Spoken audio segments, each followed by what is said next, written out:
Hello all welcome to ఇన్ఫోటాక్స్.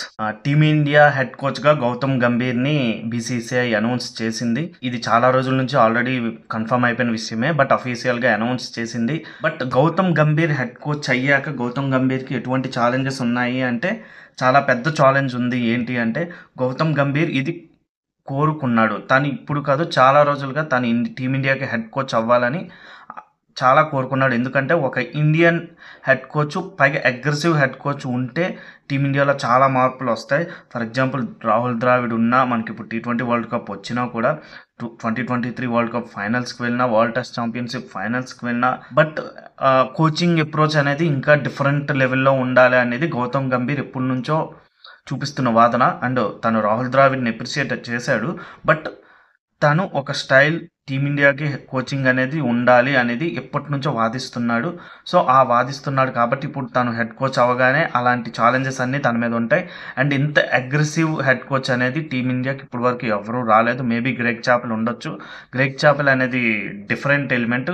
Greg చాపెల్కి ఇండియాకి ఎటువంటి సంబంధం లేదు. తను ఇండియన్ హెడ్ కోచ్గా చేశాడు కాబట్టి తను లైమ్ లైట్లోకి వచ్చి ఆ తర్వాత కాంట్రవర్సీస్ అన్నీ బయటపడ్డాయి. బట్ గౌతమ్ గంభీర్ అనే పర్సన్ ఆల్రెడీ టీమిండియాలో ఒక స్టార్ ప్లేయర్గా ఉండి, తర్వాత కోల్కతాకి కూడా ఐపీఎల్లో స్టార్ ప్లేయర్గా మారి, ఆ తర్వాత కోల్కతాకి కూడా కోచ్గా ఉండి, లక్నోకి కోచ్గా ఉండి, రీసెంట్గా మళ్ళీ కోల్కతాకి వచ్చి ఒక ట్రోఫీ అందించి, సో ఓవరాల్గా గౌతమ్ గంభీర్ అనే పర్సన్కి ఒక డిఫరెంట్ క్యారెక్టర్ అనేది అప్రోచ్ అంటే కోచింగ్ కానీ యాజ్ ఏ ప్లేయర్ కానీ ఒక క్యారెక్టర్ అనేది ఉంది అన్న విషయం అందరికీ తెలుసు. అది most of the times aggressive approach అనేది అందరూ బాగా నమ్మే విషయం.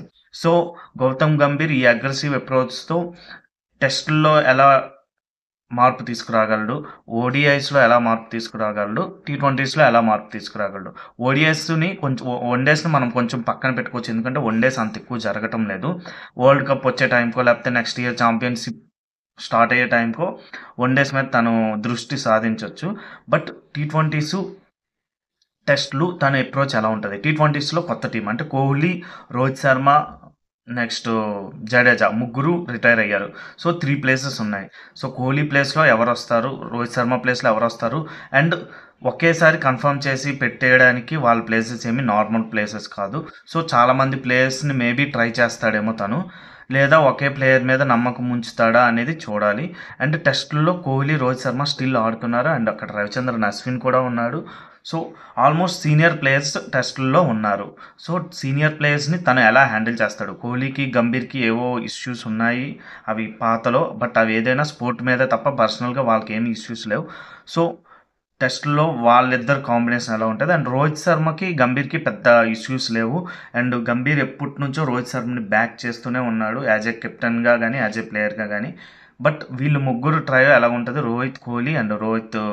కోహ్లీ గంభీర్ అండ్ రోహిత్ గంభీర్ అండ్ మిగతా ప్లేయర్స్తో అప్రోచ్ ఎలా ఉంటుంది? అండ్ తను సపోర్టింగ్ స్టాఫ్ కూడా మేబీ పాత వాళ్ళే కంటిన్యూ అయితే వాళ్ళతో తన రిలేషన్షిప్ ఎలా ఉంటుంది?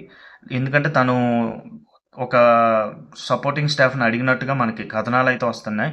అది ఎంతవరకు నిజమో తెలియదు. అండ్ గంభీరు ఒకవేళ బీసీసీఐ ఇచ్చిన సపోర్టింగ్ స్టాఫ్తోనే ముందుకు వెళ్తే వాళ్ళతో తన రిలేషన్షిప్ ఎలా ఉంటుంది? ఎందుకంటే గంభీర్ ఏమి చాలా పెద్దగా ఎక్కువ ఏజ్ ఉన్న ప్లేయర్ కాదు, ఒక 40స్లో ఉన్న ప్లేయరే. సో 40స్లో ఉన్న ప్లేయరు అండ్ మిగతా సపోర్టింగ్ స్టాఫ్ అనేవాళ్ళు సీనియర్స్ ఆల్రెడీ. సో వాళ్ళతో ఎలా ఉంటుంది? అండ్ యంగ్ జనరేషన్ ప్లేయర్స్తో ఎలా ఉంటుంది? ఆల్రెడీ సీనియర్స్గా ఆల్మోస్ట్ ఇంకా మరొక 3-4 ఇయర్స్ కెరీర్ ఉన్న కోహ్లీ, రోహిత్, అశ్విన్ లాంటి ప్లేయర్స్తో తన రిలేషన్షిప్ ఎలా ఉంటుంది అని చూడాలి. ఎందుకంటే గంభీర్ ఉన్నది ఇప్పుడు ఒక థిన్ లైన్ మీద ఉన్నాడు.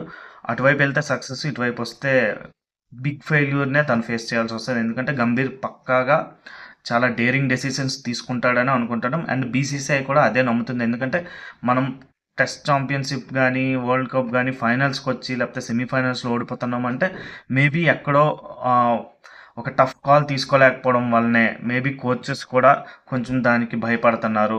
అదే గంభీర్ లాంటి ఒక కోచ్ ఉంటే టఫ్ కాల్ తీసుకుంటాడేమో. ఫర్ ఎగ్జాంపుల్ ఐపీఎల్లో చూసుకుంటే రింకు సింగ్ 2023లో ఎక్సలెంట్ ఫామ్లో ఉన్న 450+ రన్స్ కొట్టినా కూడా టీమ్ కాంబినేషన్ కుదరక రింకు సింగ్ని 2024లో చాలా మ్యాచెస్లో దూరం పెట్టాడు. చాలా మ్యాచెస్లో చాలా లేట్గా బ్యాటింగ్కి రావడం జరిగింది. దానివల్ల రింకు సింగ్ పర్ఫార్మెన్స్ అనేది 2024లో మనం చూడలేదు. అలాగా టీమిండియాలో కూడా అలాంటి మార్పులు ఏమైనా చేస్తాడా? దానివల్ల ఎవరైనా ప్లేయర్స్ నష్టపోతారా? లేదు అంటే ఆల్రెడీ ఎప్పటినుంచో సక్సెస్ అందుకోవాల్సిన ప్లేయర్స్ అందుకుంటారా? ప్లేయర్స్‌లో కొత్త ఉత్సాహం అనేది గౌతమ్ గంభీర్ కెప్టెన్ అయ్యాక, కోచ్ అయ్యాక వస్తుందా అనేది మనం చూడాలి. ముఖ్యంగా టీ20s అండ్ టెస్ట్‌ల్లో ప్రస్తుతానికి మన ముందున్న సవాళ్ళు అవే. ఎందుకంటే నెక్స్ట్ టెస్ట్ ఛాంపియన్‌షిప్ వస్తది. టెస్ట్ ఛాంపియన్‌షిప్ పక్కాగా గెలాలి. రోహిత్ శర్మ, కోహ్లీకి ఉన్న మరో టార్గెట్ అది. టెస్ట్ ఛాంపియన్‌షిప్ కూడా మనం గెలిస్తే మనం నిజమైన ఛాంపియన్స్ లెక్క. ఎందుకంటే వరల్డ్ కప్‌లో ఫైనల్‌కొచ్చాం. టీ20 వరల్డ్ కప్ విన్ అయ్యాం. అండ్ టెస్ట్ ఛాంపియన్‌షిప్ కూడా మనం విన్ అయితే టీమిండియా అనేది అన్ని ఫార్మాట్స్‌లో బెస్ట్ టీమ్‌గా ఎప్పటినుంచో ఉన్నా కూడా ఇలా ట్రోఫీలు గెలలేకపోతుందన్న అపవాదుని తొలగించుకోవడానికి ఒక పెద్ద ఛాన్స్ అనేది. అండ్ గౌతమ్ గంభీర్ కోచ్‌గా రావడం అనేది నాకైతే చాలా బాగా నచ్చింది. ఎందుకంటే గంభీర్ లాంటి వాళ్ళు టఫ్ కాల్స్ తీసుకోవడానికి వెనకాడరు. అండ్ ఎందుకంటే తను కోల్కతాలో పర్ఫార్మెన్స్ బాగోలేదు అన్న టైంలో 14 టైంలోనే తను పీక్ ఫామ్‌లో ఉన్నాడు. 12 వరకు. 13, 14లో కొంచెం ఫామ్ డిప్ అయింది. ఆ డిప్ అయితున్న టైంలో ఒక 3, 4 మ్యాచెస్ తను పర్ఫార్మెన్స్ చేయలేదు. ఆల్మోస్ట్ 2014లో 7 మ్యాచెస్ పర్ఫార్మెన్స్ ఇవ్వలేదు. ఆ టైంలో డైరెక్ట్‌గా తనంతట తానే నేను కెప్టెన్‌ని, నేను పర్ఫార్మెన్స్ ఇవ్వట్లేదు.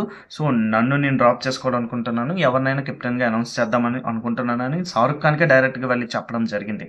అంటే ఇది ఫ్రాంచైజ్ క్రికెట్‌లో జరగొచ్చు. బట్ ఫ్రాంచైజ్ క్రికెట్‌లోనే అసలు జరగకుండా ఉండడానికి ఛాన్స్ ఉంది. ఎందుకంటే ఫ్రాంచైజ్ క్రికెట్‌లో అంత వేరంగా ఎవరిని ఏమి అనరు. సో, బట్ స్టిల్ తను అలాంటివన్నీ పక్కన పెట్టి ఎళ్లి అడిగాడు అంటే తను చాలా సెల్ఫ్‌లెస్ ప్లేయర్ అనే అర్థం. సో, కెప్టెన్‌గా ఉంటూ తనను తాను డ్రాప్ చేసుకోవడానికి డిసైడ్ అయ్యాడు అంటే కోచ్‌గా ఉన్నప్పుడు ఎలాంటి వాళ్ళనైనా డ్రాప్ చేయడానికి డిసైడ్ అవుతాడు. బట్ ఎలాంటి ప్లేయర్స్‌ని డ్రాప్ చేయాలి, ఎలాంటి ప్లేయర్స్‌ని డ్రాప్ చేయకూడదనేది తను ఎలా ఫైండ్ చేస్తాడు. ఫర్ ఎగ్జాంపుల్ ఇప్పుడు కోహ్లీ లాంటి ప్లేయర్స్‌ని, రోహిత్ శర్మ లాంటి ప్లేయర్స్‌ని ఒక 2, 3 మ్యాచెస్ ఫెయిల్ అయితే డ్రాప్ చెయ్యాలా అన్నది తను థింక్ చేస్తాడా? లేదు ఒక సిరీస్ 5 మ్యాచ్ సిరీస్‌లో 3 మ్యాచెస్ ఒక ప్లేయర్ ఆడకపోతే ఆ ప్లేయర్‌ని పక్కాగా డ్రాప్ చేయడం అంటే 15 మెంబర్స్‌లోనే ఉంటాడు. బట్ 11 నుంచి బయటకొస్తాడు. బట్ అలాంటి టఫ్ కాల్స్ తీసుకుంటాడా? అలాంటి టఫ్ కాల్స్ తీసుకున్నప్పుడు నెక్స్ట్ వచ్చే ప్లేయరు గౌతమ్ గంభీర్ పెట్టుకున్న నమ్మకాన్ని నిలబెడతాడా అనేవి ఇలాంటివన్నీ చూసుకోవాలి. బట్ గౌతమ్ గంభీర్ అయితే పక్కాగా ఒక సిరీస్ స్టార్ట్ అయ్యాక మనకు తెలుస్తది. శ్రీలంక సిరీస్ ఒకటుంది నెక్స్ట్. సో, ఇలాంటి సిరీస్‌లు ఏవైనా స్టార్ట్ అయినప్పుడు పక్కాగా మనకి క్లారిటీ వచ్చేస్తది. తను ఎలాంటి టఫ్ కాల్స్ తీసుకుంటాడు అనేది. నెక్స్ట్ టెస్ట్ మ్యాచ్ స్టార్ట్ అయినప్పుడు కూడా మనకు క్లారిటీ వస్తది. బట్ ఏదైనా గౌతమ్ గంభీర్ టీమిండియా హెడ్ కోచ్‌గా రావడం అనేది చాలా మంచి పరిణామమే. All the best Gautam Gambhir. Thank you.